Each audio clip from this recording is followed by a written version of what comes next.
Halo sahabat, Assalamualaikum. Apa kabar? Semoga sehat selalu dan senantiasa berbahagia. SLMTTV tentunya selalu hadir.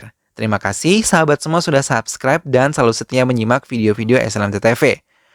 Kali ini SLMTTV hadir dengan sebuah film yang berjudul Jai Lava Kusa.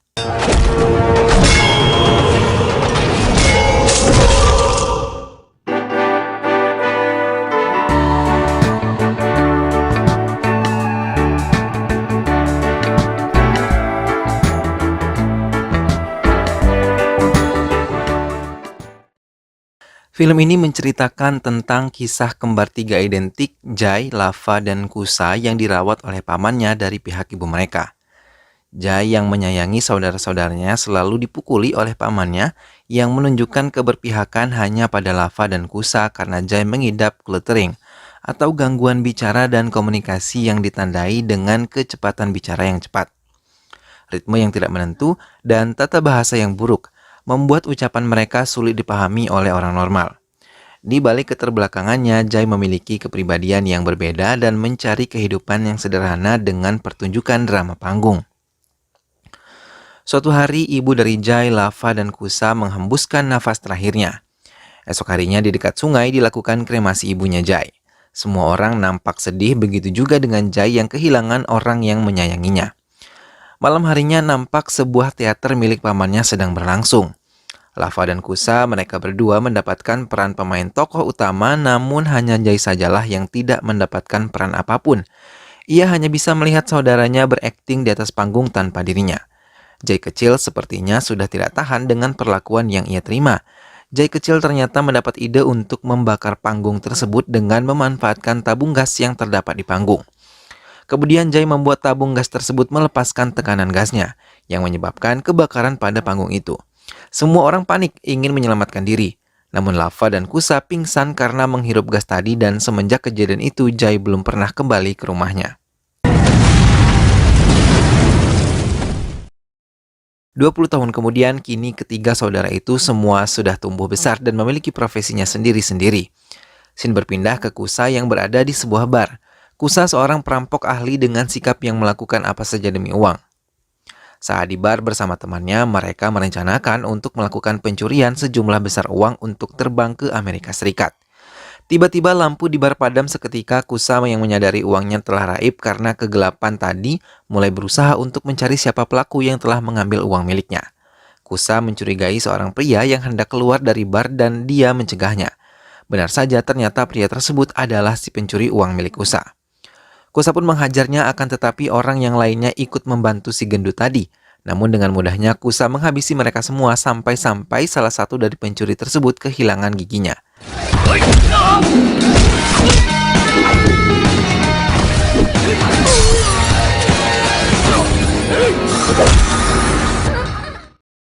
Akhirnya semua pencuri itu dapat dikalahkan dengan mudahnya. Kusa mengambil garpu dan ditusukkan ke belakang badan si gendut karena telah mengambil uangnya. Saat perkelahian mereka ingin terjadi lagi, sebuah siaran TV tiba-tiba saja menyiarkan kalau pecahan uang 500 dan 1000 rupiah sudah tidak bisa digunakan lagi. Dan jika ada yang memilikinya harus segera menukarkannya ke bank. Semua orang yang mendengar hal tersebut seketika mengembalikan uang milik Kusa kembali. Kusa yang mendengar berita tersebut nampak terkejut kalau uangnya sudah tidak bisa digunakan lagi. Saat sedang berkendara pulang, Kusa nampak tidak konsentrasi yang membuat dirinya menabrak mobil di depannya. Saat menghampiri pengendara tersebut, ternyata itu adalah saudaranya, yaitu Lava. Besoknya Lava pun tersadar dari komanya akibat kecelakaan semalam. Ia sangat senang melihat saudaranya masih hidup. Kusa menceritakan kalau dirinya dipenjara akibat kebakaran tersebut. Di dalam penjara, dia disiksa dan dipaksa memainkan sebuah drama. Berbeda ke Kusa, Lava ditemukan terbaring di reruntuhan. Ia pun ditemukan oleh petugas kebakaran dan segera dibawa ke rumah sakit. Setelah pulih, Lava dirawat oleh pamannya dan dibesarkan dengan baik oleh pamannya. Ia pun lulus sebagai sarjana dan menjadi manajer bank. Scene kemudian berpindah dan memperlihatkan Lava datang ke kantor tempat ia bekerja. Setibanya di sana, Lava terlihat bahwa dirinya sangat ramah ke setiap orang. Kemudian pada malam harinya, Lava lupa dengan janjinya kepada seorang gadis bernama Priya. Lava meminta bantuan ke Priya untuk mencarikannya seorang istri. Karena banyak sekali berkas yang harus dikerjakan olehnya, ia pun sampai melupakan janjinya dengan pria untuk bertemu di sebuah kafe.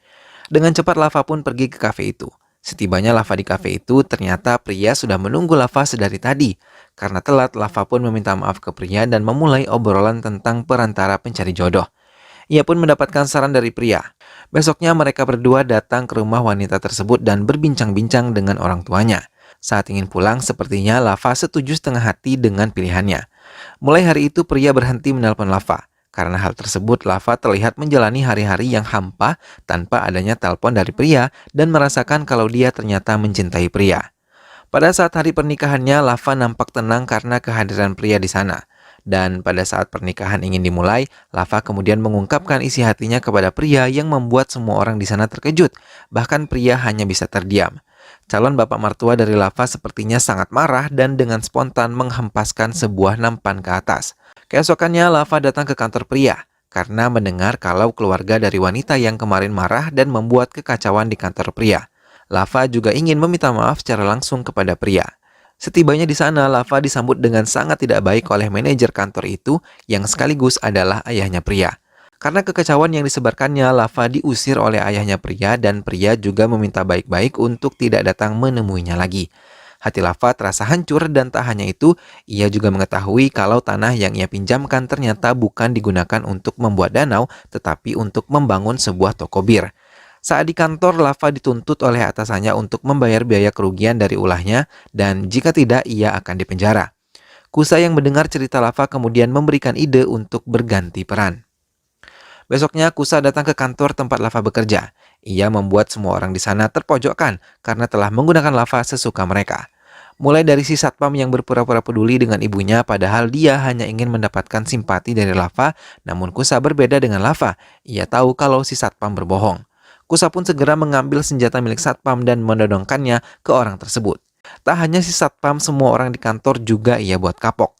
Setelah itu, Kusa yang menyamar sebagai Lava meminta salah seorang gadis yang memegang kunci berangkas bank untuk membukanya dan membawa wanita tersebut ikut bersamanya. Kusa ternyata memiliki tujuan lain, yaitu untuk merampok bank tanpa sepengetahuan Lava.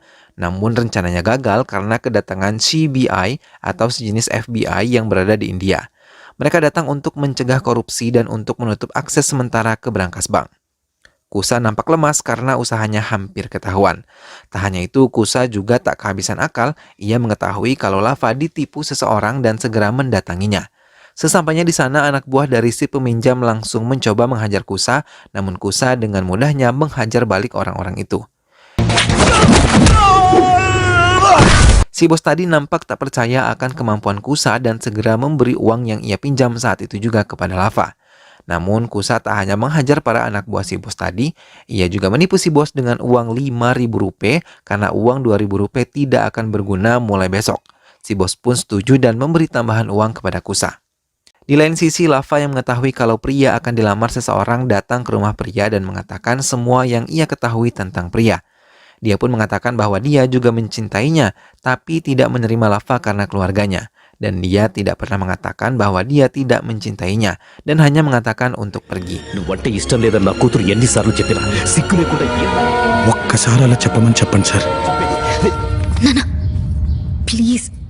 Malamnya saat sedang membeli makan di kaki lima, Lava menerima sebuah makanan berbentuk hati yang ternyata itu adalah dari pria. Pria pun segera menghampiri Lava dan mengungkapkan kalau dia juga mencintainya. Besoknya rumah Lava didatangi polisi karena Lava dituduh melakukan penculikan terhadap pria. Ia nampak kaget karena tuduhan tersebut. Setelah ditanya-tanya, katanya Lava membawa pria semalam dan tak kunjung kembali pulang. Tak lama kemudian Lava mendapat telepon dari seorang rekan yang bernama V.A. Rajini di banknya. Dia mengatakan kalau ada rekaman dia mencuri uang di ruang ganti bank. Lava menyadari bahwa Kusa telah menipunya, meminta petugas polisi untuk menemukan Kusa. Kusa sudah ditangkap oleh petugas polisi dan diikat di dalam truk, di mana Lava dan petugas polisi pergi. Lava menghadapkan Kusa dan bertanya tentang keberadaan pria. Kusa mengatakan bahwa dia tidak menculik pria tetapi mengambil uangnya. Lava dan Kusa memberanikan diri bahwa jika keduanya masih hidup, Jai mungkin juga masih hidup. Petugas polisi mengungkapkan identitasnya sebagai Kakak, yang merupakan mentor Jai, dan mengatakan bahwa nama Jai bukanlah Jai tapi Ravan. Dia berpura-pura menangkap mereka sehingga dia bisa membawa Lava dan Kusa ke Ravan untuk membunuh mereka. Sin kemudian berpindah ke kereta menuju rumah Ravan. Saat di perjalanan, KH menceritakan kisah tentang Jai setelah insiden kebakaran terjadi. Dia mengatakan bahwa Jai sebenarnya sengaja menyalakan api dan kemudian melarikan diri ke kota, di mana pada saat itu KH bertemu Jai dan membesarkannya sebagai anak angkatnya dengan nama Ravan. Ravan sekarang menjadi gangster yang mengerikan, kuat dan kejam di desa kecil Odisha. Jai berusaha untuk mendapatkan kursi dalam politik, tetapi amarahnya membuatnya menjadi musuh publik. Dia telah membawa mereka ke rumahnya untuk menggunakan Lava dan kebaikannya untuk merayu orang-orang agar memilih Jai. Kakak juga mengatakan bahwa Ravan mempelajari kelemahan Lava dan Kusa dan masing-masing mencuri pria dan juga uangnya. Setelah mengetahui kebenaran tentang Jai, Lava dan Kusa dibawa ke rumah Jai. Kemudian Jai memberitahu Lava perannya dan Kusa bahwa dia harus merayu Simran, seorang wanita yang mencoba untuk membunuh Jai. Jai juga mengatakan bahwa mereka harus mengganti pakaian mereka seperti dia dan mengikuti mentornya Kakak. Lava yang berempati menyadari kesalahannya di masa kecilnya, mencoba mengubah Ravan sebagai Jai dengan bantuan pria.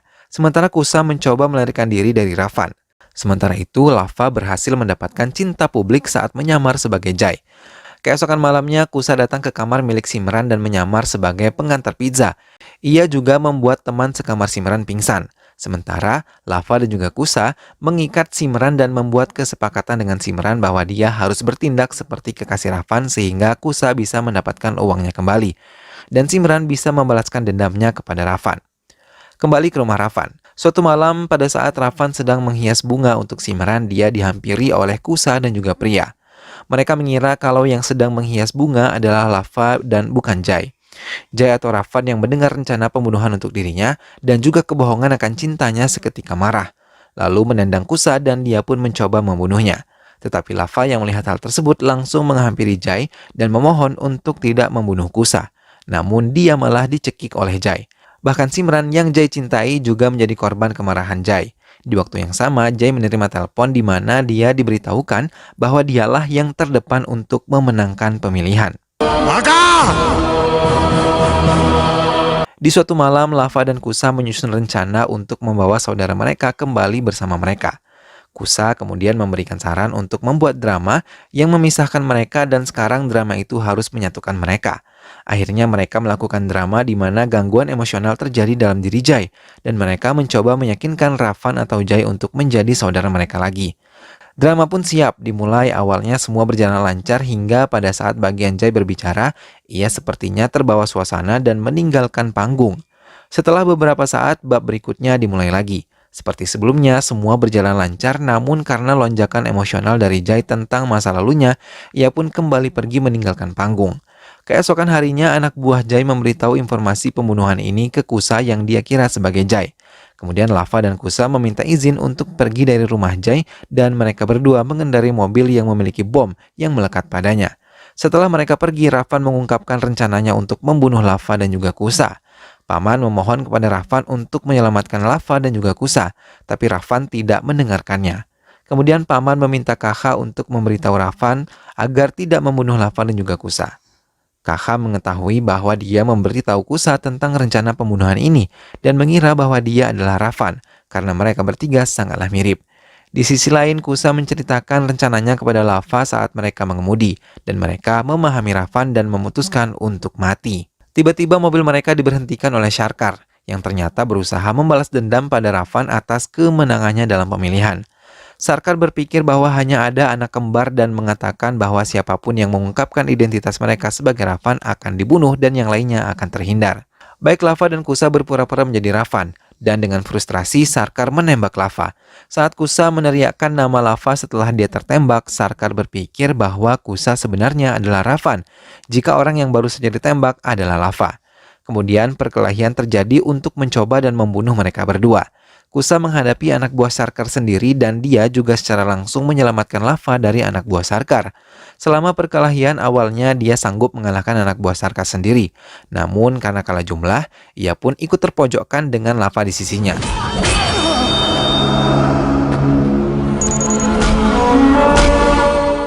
Ravan tiba-tiba datang dan menyelamatkan Lava dan juga Kusa. Namun ia tertusuk sebuah belati. Ravan mengatakan sekarang Jai berada di depan mata kalian. "Mengapa kalian tidak memberitahunya bahwa Jai adalah kakakmu?" tanya Jai. Kemudian Jai dengan amarahnya menendang salah seorang yang telah memukuli mereka dan menusuknya. Ia mengambil belati yang masih tertusuk di punggungnya tadi dan mengatakan dia bukan Ravan, tapi Jai. Pertarungan pun kembali terjadi.